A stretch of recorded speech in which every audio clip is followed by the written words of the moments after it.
정죄하지 아니하였으리라. 인자는 안식일의 주일이라 하시니라. 아멘.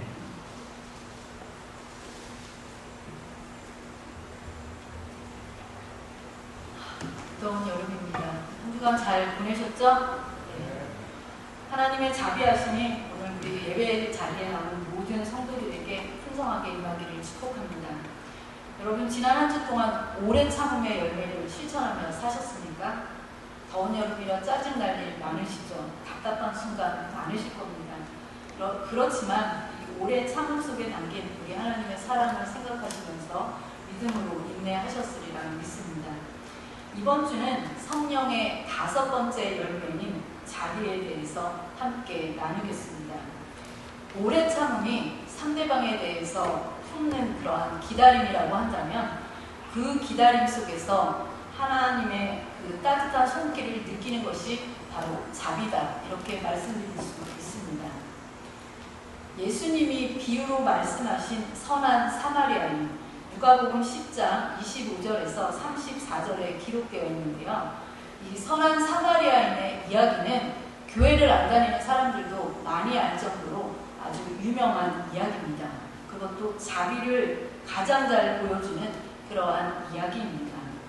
강도를 만나 거의 죽게 된 사람을 보고도 제사장과 레위인들은 외면했지만 유대인들에게 그 당시 멸시받았던 사마리아인은 그를 불쌍히 여겨서 상처를 싸매고 돌보아 주었습니다.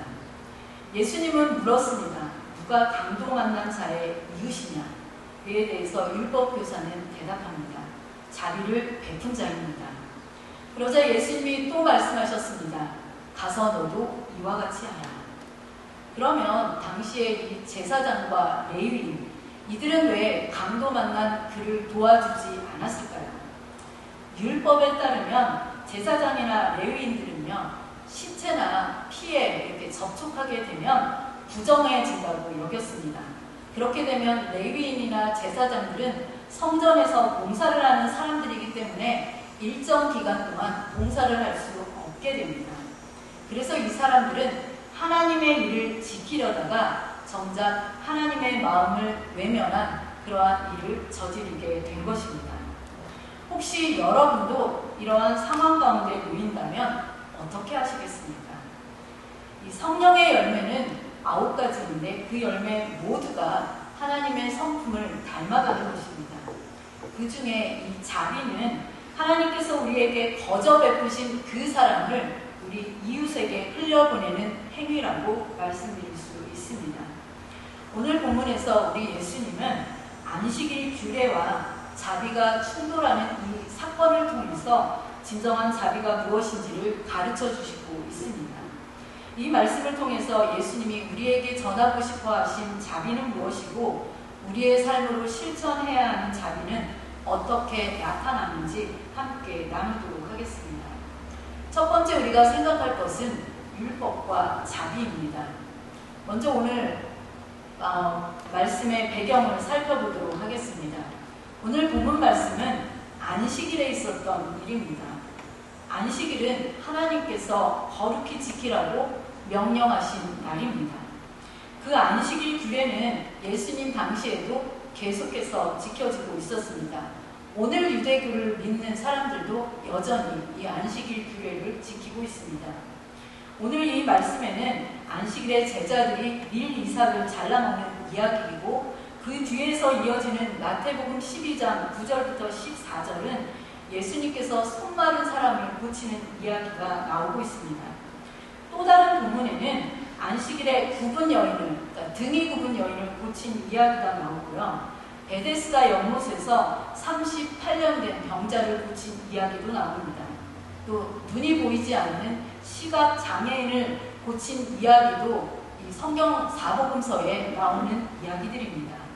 그런데 당시에 율법 교사나 바리새인들은 이런 모든 일들이 예수님이 안식일 규례를 어겼다라고 그렇게 말하고 있습니다. 이런 것들을 통해서 알 수 있는 사실은 밀 이삭을 잘라먹는 일, 병자를 고치는 것, 이것이 안식일 규례를 어기는 일이었음을 알 수 있습니다. 근데 병자를 고치는 일 중에도요, 생명을 생명이 중에서, 그러니까 생명이 경각에 달려서 고쳐야 하는 그런 것은 예외였습니다. 그러니까 오늘 손 마른 사람, 또 38년 된 병자, 등이 굽은 여인을 고친 것, 시각 장애인을 고친 것, 이런 것들은 이머전시한 상황이 아니라는 것입니다. 그래서 이러한 병 고치는 일이 노동에 해당하는 일이었습니다. 그래서 안식일 규례를 어겼다라고 바리새인들이나 율법 교사들이 예수님한테 항의하는 부분입니다. 특별히 오늘 본문은 예수님과 제자들이 안식일에 밀밭 사이로 지나가게 되었는데 그곳에서 일어난 일에 대해서 전하고 있습니다. 밀밭을 지나면서 배고팠던 제자들은요, 밀 이삭을 잘라 먹었습니다. 1절에 보면 제자들이 시장하여 이삭을 잘라 먹으니 이렇게 전하고 있습니다. 얼마나 배고팠으면 밀 이삭을 잘라 먹을까, 이러한 생각이 듭니다. 그런데 이때의 이 모습은요, 내 눈으로 쳐다보던 사람들이 있었는데 바로 바리새인들이었습니다. 2절 하반절 보겠습니다. 보시오, 당신의 제자들이 안식이라 하지 못할 일을 하나이다 라고 하면서 예수님의 제자들에 대해서 예수님께 비판하는 부분입니다. 여기에 나오는 안식일에 하지 못할 일, 이것은 무엇입니까? 유대인들은 출애굽기 20장 8절에서 11절과 신명기 5장 12절부터 15절에 근거하여서 안식일에는 아무 일도 하지 말고 쉬라, 이런 하나님의 명령을 받았습니다. 이 명령에 구체적으로 그러면 아무 일도 하지 말라라고 했는데 이 아무 일이라는 것은 무슨 일인가? 이것을 구체적으로 어떻게 지켜야 하는지가 성경 말씀, 그러니까 모세 오경 말씀에 자세하게 기록되어 있지 않습니다. 일부만 나와 있습니다. 그래서 나머지는 유대인 전통에 의해서 사람들이 유대 교회에서는 더 많이 구체화시켰습니다. 그것을 기록한 책이 미슈나라는 책인데 모세 오경의 율법을 구체적으로 실천할 수 있도록 랍비들이 구전으로 전해오던 전통을 기록한 책이었습니다. 이 책에 안식일에는 해야 할 일이 무엇이고 하지 말아야 할 일은 무엇인지 자세하게 적혀 있습니다. 유대인 전통적인 해석에 따르면 안식일에 금지된 일이 총 39가지로 분류되고 있습니다. 39가지 다 말씀드리기는 어렵고요. 대표적으로는 씨 뿌리기, 밥 갈기, 거두기, 이 거두기는 추수하는 것입니다. 타작하기, 곡식 까불기, 채질하기, 갈기, 굽기, 요리하기, 불 피우기, 무거운 짐을 나르기, 짜기, 자르기, 짜 맞추기, 이러한 일들이 안식일 규례에 지켜야 할 내용들이었습니다. 오늘 이 마태복음에 전하는 내용과 같은 본문이 있는데 누가복음에 나오고 있습니다. 누가복음 6장에 나오는데 특별히 누가복음 6장 1절 말씀 보겠습니다. 안식일에 예수께서 밀밭 사이로 지나가실 때 제자들이 이삭을 잘라 손으로 비비어 먹으니, 누가는 이 마태보다 제자들의 행위를요 조금 더 자세하게 기록하고 있는데 이삭을 잘랐고 그 자른 이삭을 손으로 비벼서 먹었다, 이렇게 전하고 있습니다. 바로 이삭을 자르는 일과 비비는 일이 추수와 타작에 해당한다고 보고 바리새인들은 제자들이 안식일 규례를 어기게 됐다고 그렇게 정죄하는 것입니다. 하지만 이러한 바리새인들의 반응에 대해서 예수님께서는 다음과 같이 말씀하셨습니다. 다윗과 함께한 자들이 굶주렸을 때에 제사장들만 먹을 수 있었던 진설병을 먹인 일을 기억하느냐? 제사장들이 안식일에도 성전 안에서 봉사하는데 그 봉사일을 해도 안식일법에 저촉되지 않는 것을 읽어보지 않았느냐? 그러면서 결론적으로 하신 말씀이 7절 상반절에 나는 자비를 원하고 제사를 원하지 아니하노라라는 말씀입니다. 이 말씀은 호세아서 6장 6절 말씀을 인용한 것입니다. 예수님이 이 말씀을 하신 것은요, 율법을 무시하기 위해서, 율법을 폐하시기 위해서 하신 말씀이 아니라 율법의 참된 정신인 하나님의 사랑과 이웃사랑을 회복시키시려는 것이었습니다. 그래서 율법의 목적은 형식을 지키는 것이 아니라 하나님의 마음, 즉 사람을 살리고 돌보는 데 있음을 가르치신 것입니다. 율법은 자비를 이루기 위한 것이지 사람을 정죄하기 위해서 주신 것이 아닙니다. 어느 날 한 남자가 빵을 훔쳐 먹다가 경찰에 붙잡혀서요 법정에 서게 되었습니다. 판사는 그가 빵을 훔친 이유가 굶주림 때문인 것을 알게 되었습니다. 법대로라고 한다면 이 빵을 훔친 남자는 절도죄에 해당했습니다. 하지만 판사는 이렇게 판결했습니다. 법은 지켜야 합니다. 하지만 사회가 굶주린 사람을 돌보지 못한 책임도 있습니다. 그래서 그 판사는 벌금 대신 자신의 돈으로 빵값을 지불했고 심지어는 법정에 있던 사람들에게 모금을 하게 해서 그 사람에게 도움을 주었습니다. 이렇듯 자비는 율법의 정신입니다. 율법의 규례를 지키는 것 당연히 중요합니다. 그렇지만 사람을 살리고 돌보는 자비가 더 중요하다는 사실을 예수님께서는 오늘 말씀을 통해서 우리에게 전하고 있는 것입니다. 자비와 관계에 대해서 생각할 두 번째는 하나님의 자비와 우리 인간의 무자비함에 대해서 생각해 보겠습니다. 성령의 열매 중 자비는 헬라어고요. 크레스토테스라는 그러한 단어입니다. 이 크레스토테스라는 단어는 친절, 긍휼, 부드러움 이런 의미를 담고 있습니다.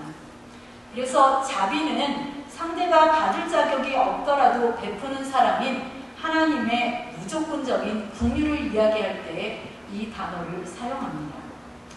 여러분, 자비하면 누가 떠오르십니까? 혹시 여기 계신 분 중에는 불교의 부처님이 떠오른다 이러시는 분은 한 분도 안 계실 것입니다. 자비의 대명사는 바로 우리 하나님 아버지이십니다. 하나님은 성경 곳곳에서 자신이 자비로운 하나님이라고 소개하고 있습니다. 출애굽기 34장 6절 말씀 보시겠습니다. 여호와께서 그의 앞으로 지나시며 반포하시되 여호와라 자비롭고 은혜롭고 노하기를 더디하고 인자와 진실이 많은 하나님이로라. 신명기 4장 31절 말씀도 보겠습니다. 내 하나님 여호와는 자비하신 하나님이시니라. 그가 너를 버리지 아니하시며 너를 멸하지 아니하시며 내 열조에게 맹세하신 언약을 잊지 아니하시리라. 아멘. 지금 제가 두 말씀만 읽어드렸지만 시편에서도요, 이 하나님이 자비로우시며 노하기를 더디하신 분이라고 수없이 노래하고 있는 것을 발견하게 됩니다. 이처럼 하나님의 자비는 부드러운 긍휼함의 의미를 나타내는 것처럼 하나님의 부드러운 사랑, 하나님의 긍휼의 사랑을 표현하고 있는 것입니다. 그 사랑은 우리에게 노하기를 더디하는 것으로 또 우리를 버리지 아니하는 것으로 우리를 은혜롭고 늘 참아주시는 분으로 나타나고 있는 것입니다. 이 사랑과 자비는 같은 뜻이기는 합니다만 사랑은 좀 더 넓은 의미를 가지고 있고 자비는 그 사랑을 표현하는 한 방법이라고 말씀드릴 수 있습니다. 그래서 여러분이 혹시 억울한 일을 당한 중에 특별히 고난을 당하고 있다면 하나님께 기도할 때는 그냥 사랑을 베풀어 달라고 기도하기보다는 자비를 베풀어 달라고 기도하셔야 합니다. 그 예가 시편 123편 3절에 나와 있습니다. 우리 이 말씀은 한 목소리로 함께 읽어보도록 하겠습니다. 시작. 여호와여 우리를 긍휼히 여기시고 긍휼히 여기소서. 심한 멸시가 우리에게 넘치나이다. 이러한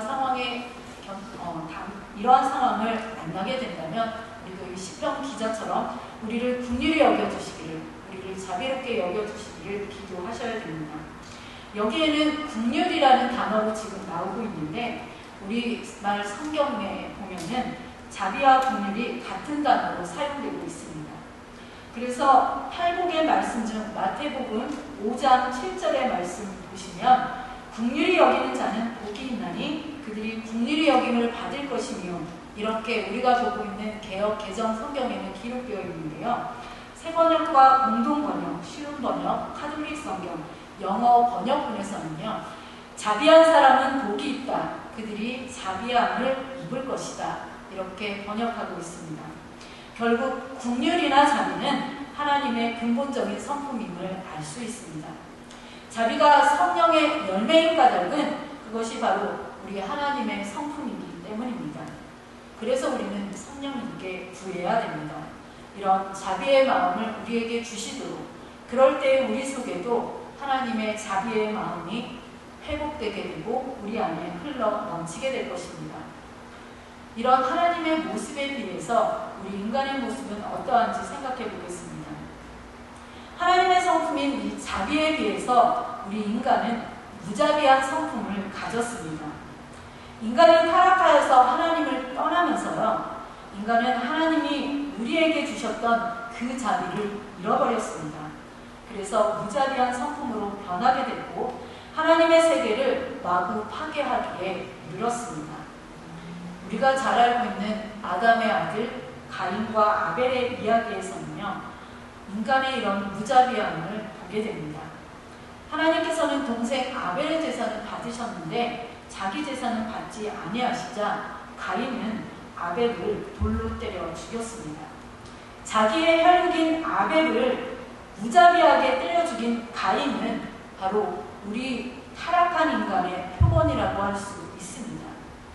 소돔과 고모라 성의 멸망의 원인 가운데 하나도요, 그들의 무자비함 때문이었음을 알 수가 있습니다.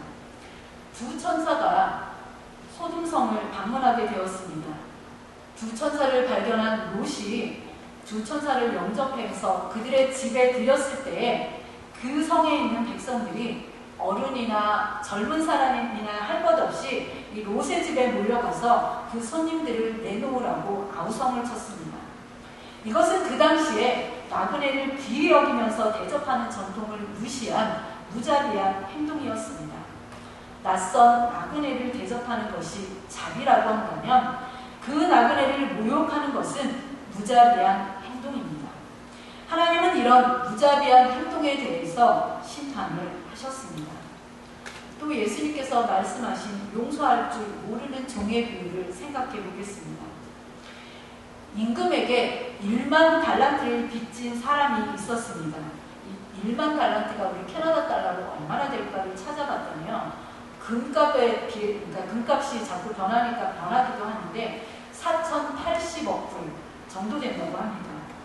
얼마 정도인지 저는 가늠이 잘 안 되는데 그만큼 빚진 사람이 이 임금의 자비로 그 빚을 탕감받게 되었습니다.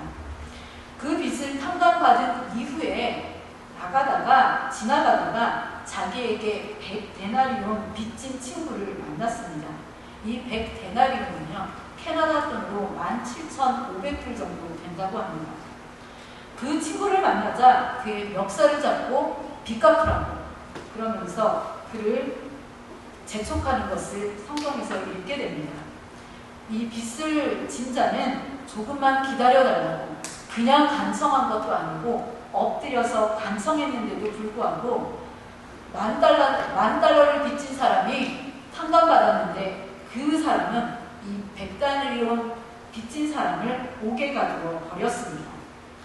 무자비한 그의 행동에 분노를 느낀 사람들이 임금에게 이 사실을 알리게 됐고 그를 데려다가 빚을 갚을 때까지 옥에 가두게 하였다는 비유를 성경 말씀에서 읽게 됩니다. 이 비유는 하나님의 무한한 자비를 보여준과 동시에 그와 대조되는 우리 인간의 무자비함을 그대로 드러내고 있는 말씀입니다. 예수님께서는 특히 이 하나님의 율법을 빙자하여서요, 이런 무자비함을 행하는 유대인들을 비판하셨습니다. 가늠하다가 현장에서 붙잡힌 여인을 돌로 때려 죽이겠다고 하는 사람들을 향하여서는요, 죄 없는 자가 먼저 치라고 하심으로 자비하심을 잃어버린 율법주의를 비판하셨습니다. 서두에서 이미 말씀드린 선한 사마리아인의 비유를 통해서는 유대 종교의 무자비함을 비판하셨습니다. 강도 만난 사람을 그냥 지나친 레위인과 제사장은 바로 자비를 잃어버린 유대교를 지칭하고 있습니다. 오늘날에도요, 강한 자가 약한 자를 짓밟는 무자비함은 여전합니다.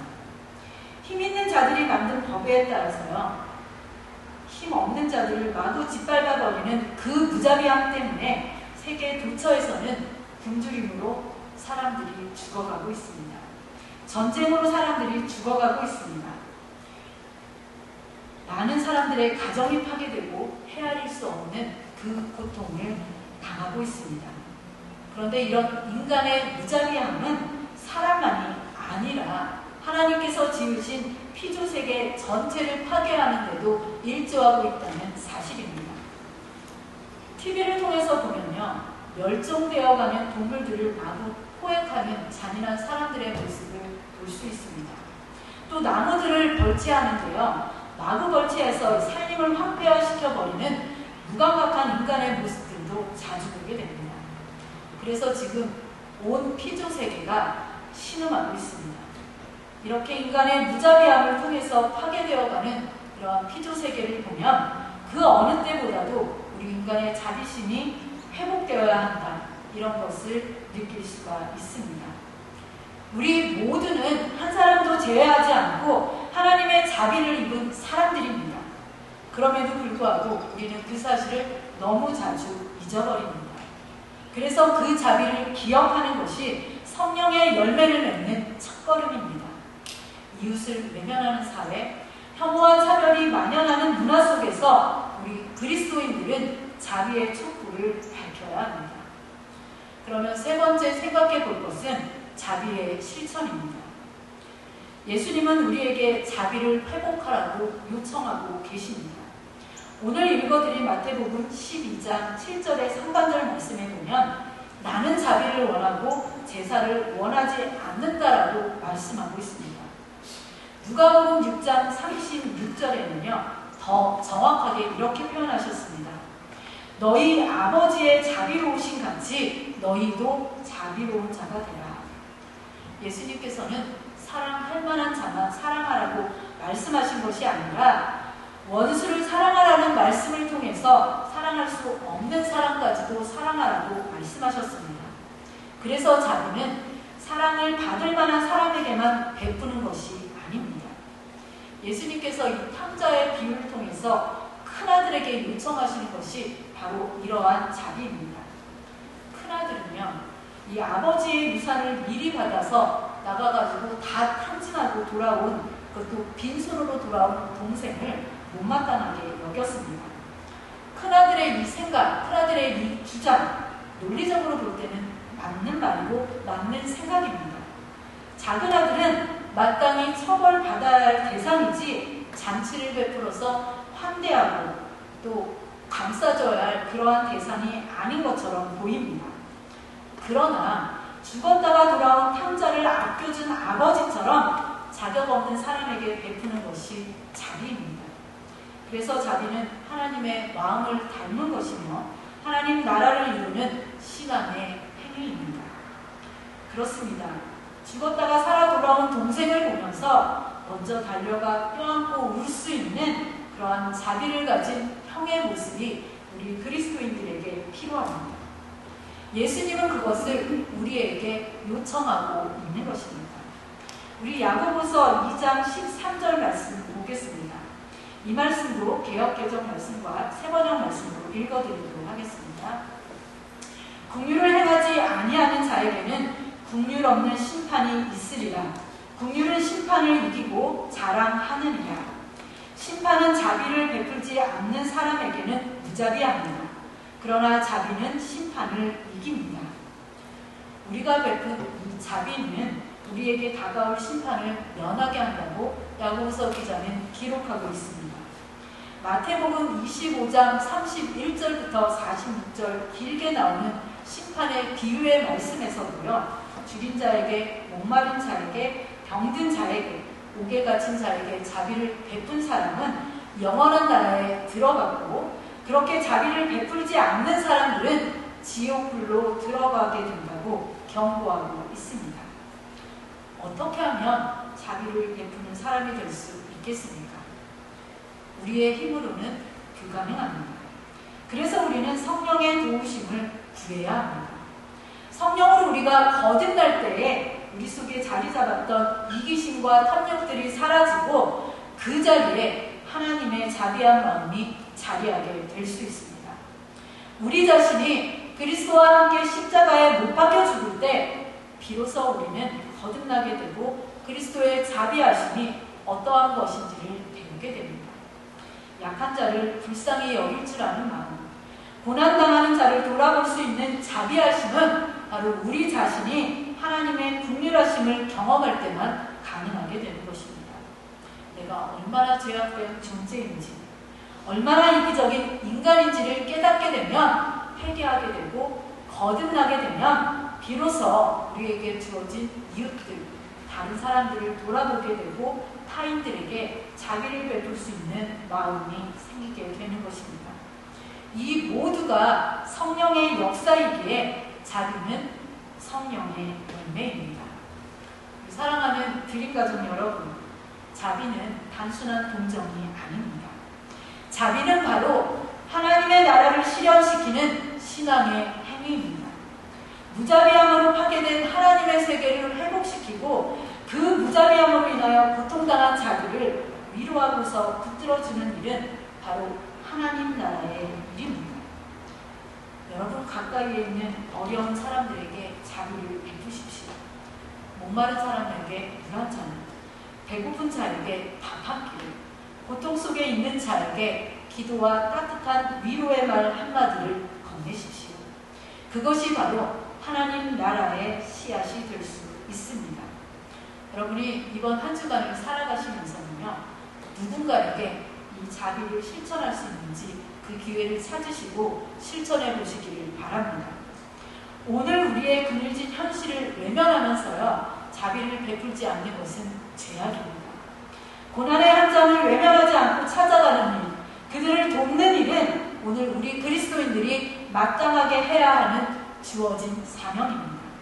우리가 베푼 그 자비는 하나님의 자비를 우리에게 뿐만 아니라 우리의 이웃에게 더욱 풍성하게 넘치게 하는 첩경임을 기억하시면서 성령의 아름다운 열매인 자비를 우리의 이웃들에게 항상 넘치게 하시는 생명력 있는 주의 백성들 되시기를 축복합니다. 기도하시겠습니다. 하나님, 우리에게 베풀어 주신 많은 긍휼과 자비하심에 감사드립니다.